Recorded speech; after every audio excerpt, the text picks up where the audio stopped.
Corona virus সংক্রমণের কারণে আসন্ন এসএসসি পরীক্ষা ২ মাস পেছানোর দাবিতে চট্টগ্রাম মাধ্যমিক ও উচ্চ মাধ্যমিক শিক্ষা বোর্ডের সামনে বিক্ষোভ করছেন একদল পরীক্ষার্থী।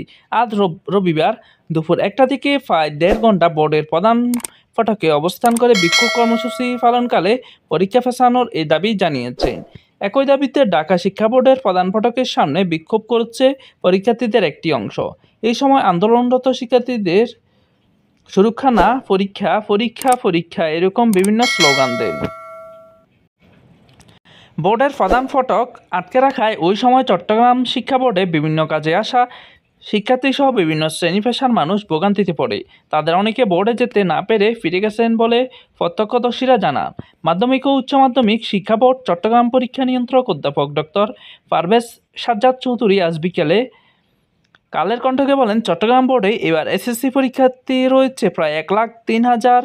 করোনা সংক্রমণের কথা বলে ২২-২৩ জন পরীক্ষার্থী এই পরীক্ষা পেছানোর দাবি জানিয়েছেন।